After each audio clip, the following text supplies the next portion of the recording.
चुनाव प्रचार का आज आखिरी दिन है। अभी बहुजन समाजवादी पार्टी का रैली निकला था, उसके बाद से भाजपा के कुछ लोग हमें मिल गए हैं। उनसे अब कुछ कड़वे और कुछ मीठे सवाल करेंगे। क्या नाम हुआ आपका? मैं डॉक्टर निर्मला सुनील वाधवानी, अहमदाबाद गुजरात से आई हूँ। ओ, मतलब कि यहाँ पे भी अहमदाबाद वाला फॉर्मूला लगाने आई हैं? हाँ। अच्छा, काहे आई हैं यहाँ पे आप? हम लोग जो यहाँ योगी जी और मोदी जी यहाँ से जीत रहे हैं, तो उनकी जो लीड है उसको बढ़ाने के लिए आए हैं। जीत तो वो रही है, यानी आप यहाँ पे वोट दीजिएगा?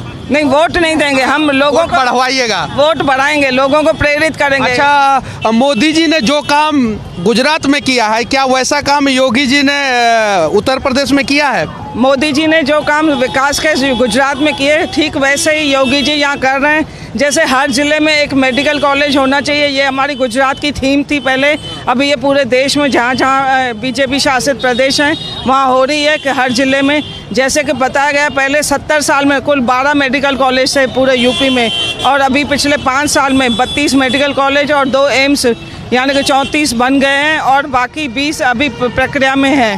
तो अच्छा, ये बताइए कि चुनाव के पहले ये सब चीज़ों का घोषणा किया जाता है, जैसे हम ये बनवाएंगे, ये करेंगे, ये सरकारी संस्थानों को बनाएंगे, और चुनाव के बाद उसे बेच दिया जाता है। इस पे क्या कहना चाहती हैं? जैसे 277 पीयूसी कंपनियां हैं, उनमें से ज़्यादातर कंपनियों को बेचा जा रहा है। और मैं चुनाव के बीच में भी जेन्युइन, मतलब जो देश की समस्या है उस पर बात करूँगा, तो उस पर क्या कहना चाहती हैं आप? देखिए, ये यूपी की इलेक्शन है, तो मेरे ख्याल से यूपी पे ही केंद्रित रहें तो अच्छा। यूपी पे ही केंद्रित हूँ मैं जेवर एयरपोर्ट बनाया जा रहा है, अभी बहुत बड़ा, वर्ल्ड का सबसे बड़ा, चौथा सबसे बड़ा एयरपोर्ट बनाया जा रहा है, और उसके बाद से चुनाव के बाद उसे अडानी जैसे लोगों को के हाथों में सौंप दिया जाता है। इस पे क्या कहना चाहती हैं? ये पब्लिक प्राइवेट पार्टनरशिप होता है पीपीपी मॉडल पे, जिसमें कि गवर्नमेंट के जितने भी हैं, अगर उनको पीपीपी मॉडल पे लेते हैं तो गवर्नमेंट पे फाइनेंशियल बर्डन कम पड़ता है, मेंटेनेंस बर्डन कम पड़ता है, और प्राइवेट वाले पढ़ी लिखी हैं, ज़्यादा शिक्षित है, इसलिए गुजरात से आपको यहाँ पे भेजा गया है। अब अपनी पार्टी की बातों को अच्छे ढंग से रख रही है,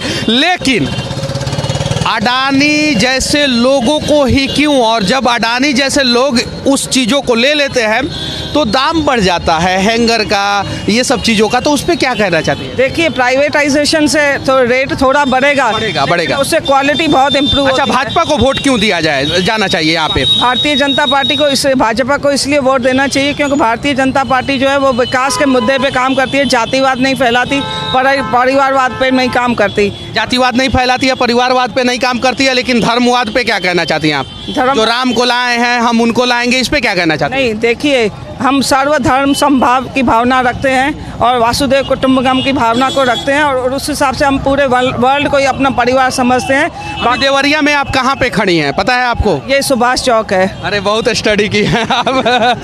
ये गुजरात की डॉक्टर हैं और यहाँ पे जो है भाजपा का झंडा उठाई हैं। अच्छा डॉक्टर साहिबा, आपको भी चुनाव नहीं न लड़ना है? मैं वहाँ की पूर्व मंत्री हूँ, पूर्व विधायिका हूँ। अरे बाप रे बाप, पूर्व मंत्री, पूर्व विधायक और डॉक्टर हमें यहाँ पे मिल गई हैं जो अपनी पार्टी का बात रख रही हैं। अच्छा, ये बताइए कि पूर्व क्यों, वर्तमान क्यों नहीं? क्या हुआ कि आप पूर्व हो गई? नहीं, देखो, परिवर्तन एक नियम होता है सृष्टि का।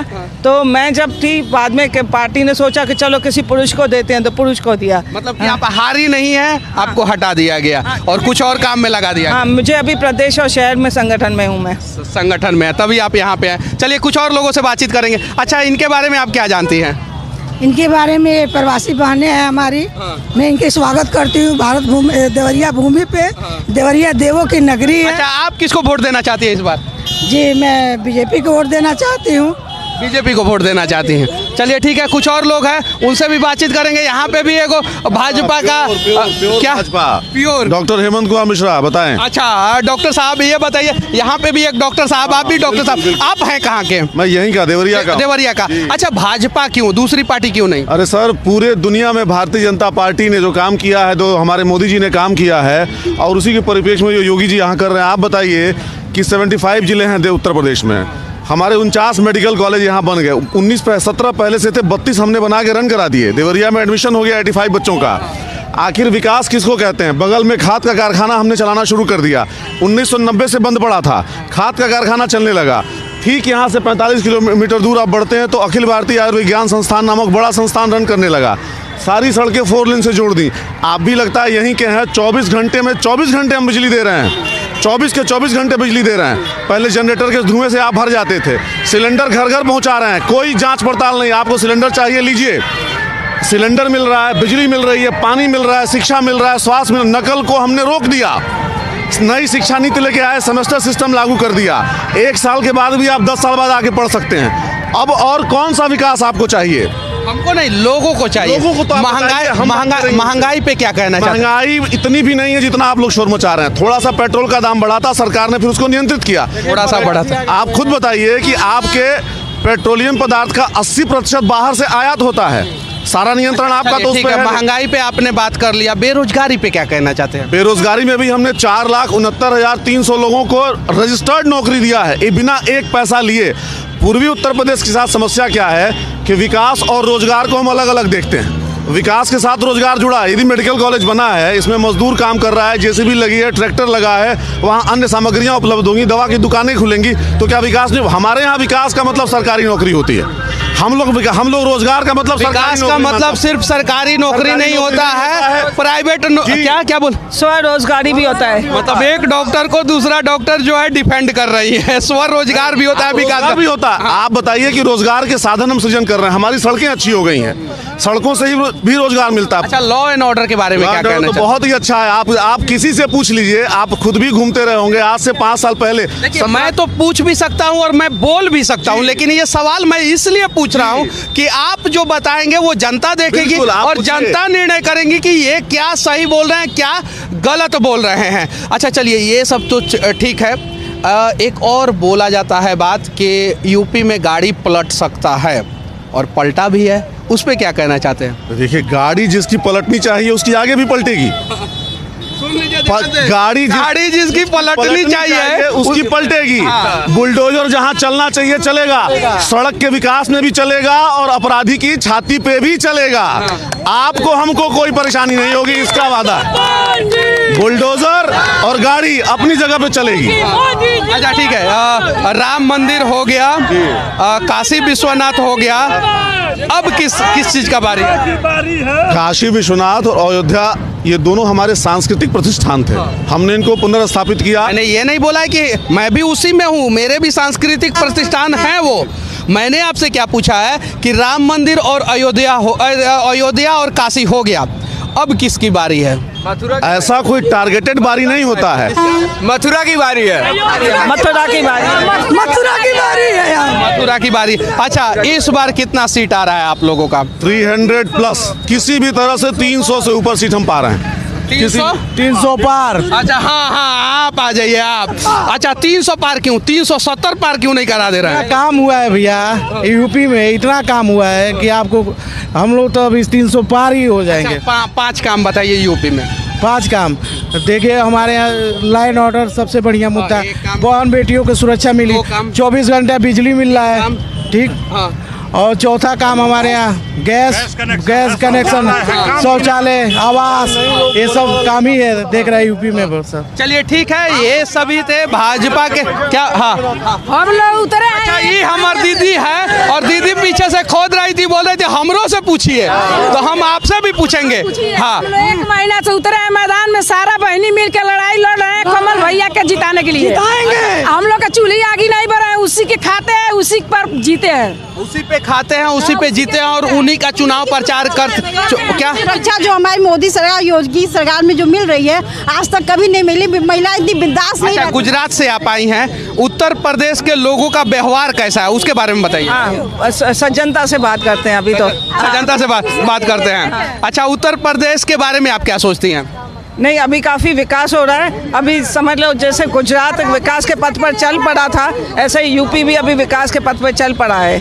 उत्तर प्रदेश भी विकास के पथ पे चल पड़ा है, ऐसा जो है भाजपा के कार्यकर्ताओं का कहना है, भाजपा की पूर्व विधायक, पूर्व मंत्री का कहना है और 2 डॉक्टर साहब लोगों का कहना है और साथ में कुछ युवाओं का भी कहना है। फिर आगे भी हम लोग चलेंगे और कुछ लोगों से। हाँ बोलिए, एक चीज़ कहिए। जैसा कि आपने कहा विकास, विकास तो जो हमारे देश में हो रहा है वो साक्षात दिख रहा है, लेकिन जो मोदी जी ने विश्व स्तर पर भारत का स्वाभिमान कायम किया है वो देखने के लायक है। आज देखिए आपके विरोधी देश पाकिस्तान, विश्व स्तर पे मोदी जी ने स्वाभिमान कायम किया है, ऐसा इनका कहना है। चलिए इनसे भी ले लेते हैं। हाँ बोलिए। हम तो आम नागरिक हैं। आम नागरिक हैं जी। भाजपा वाले लोगों के बीच में खड़े हैं। लेकिन भाजपा वालों को देखे हैं तो हम भी आ गए हैं, इसलिए कि विचारधारा हम लोगों की भी वही बनी है कि उत्तर प्रदेश में योगी और देश में मोदी की आवश्यकता है। अगर ये नहीं रहेंगे तो फिर राष्ट्र के सोच जो है वह हम लोगों का कायम नहीं रहेगा। अच्छा एक बात बताइए, 12वीं के बाद इंटर के बारे में क्या ख्याल है आपका? जो लड़कियां खास करके किशोरियां 12वीं के बाद जो इंटर में एंटर होंगी तो उनको स्कूटी फ्री मिलेगी। अमित शाह जी के यहाँ से 12वीं के बाद अगर लोग बोलते हैं तो स्वाभाविक आ जाता है कुछ ऐसा। अमित शाह जी ने जो कहा था 12वीं के बाद इंटर, तो भूल बस निकल गया और लोग बोलते हैं तो भूल बस यह बात आ जाती है। अच्छा एक चीज और, जबान फिसल गया था। एक और चीज, थोड़ा सा इधर इधर इधर इधर आ जाइए। अच्छा एक और खंडन कराएंगे हम आपसे, एक और चीज खंडन कराएंगे। अच्छा ये बताइए, अमित शाह जी और योगी आदित्यनाथ जी के बीच में खटपट चल रहा है, वो लड़ाई जो है अब जमीन पे भी धीरे धीरे आ रहा है। ऐसा बहुत सारे भाजपा के नेताओं का जिनका टिकट कट गया, उन लोगों का कहना है कि हम योगी के सपोर्टर हैं, समर्थक हैं, करीबी है, इसलिए हमारा टिकट काटा गया। जैसे बलिया में चले जाइए आप, वहाँ पे एक विधायक का टिकट काटा गया। इस पे क्या कहना चाहते हैं? ऐसा कुछ नहीं है। अमित शाह भी हिंदूवादी सोच के हैं और योगी आदित्यनाथ भी हिंदूवादी सोच के हैं। अब मोदी जी के बाद कौन प्रधानमंत्री बनेगा? वो तो पार्टी का विषय, हम लोग आम नागरिक हैं। योगी आदित्यनाथ या अमित शाह? नहीं, वो तो पार्टी का। सरदार वल्लभ भाई पटेल का कोई सम्मान किया तो मोदी जी है। अब पूरा साई थवार, मौल, कुर्मी, चनऊ, पटेल, पटनवार, सचान, गंगवार, कटिहार, उमरा, उत्तम, योगी मोदी जिंदाबाद। यानी अच्छा मोदी जी के बाद प्रधानमंत्री कौन? ये तो हमारी पार्टी निर्णय करेगी। पार्टी निर्णय करेगी। चलिए इन सभी लोगों के बीच में हमारा ये प्रयास कैसा लगा आप लोग कमेंट करके जरूर बताना, और इन लोगों के बारे में क्या सोचते हैं, भाजपा के बारे में क्या सोचते हैं और भाजपा के कार्यों के बारे में क्या सोचते हैं, आप लोग कमेंट करके जरूर बताना। और अभी हम लोग देवरिया के सुभाष चौक पे थे और यहाँ से हाँ बोल दीजिए। कोरोना काल में जो योगी जी ने किया है वो शायद दूसरा मुख्यमंत्री इस प्रदेश को नहीं संभाल पाता। जो वैक्सीनेशन का काम उन्होंने इतना बढ़िया से मैनेजमेंट किया कि देखने लायक था, मतलब यहाँ लाशों का ढेर लग जाता, लेकिन उन्होंने इतनी बड़ी बारीकी से अपना सारा काम निपटा ले गए और जिंदगी सबकी बचा ले गए। चलिए ठीक है, सच तक के लिए मैं मनीष कश्यप, जय हिंद।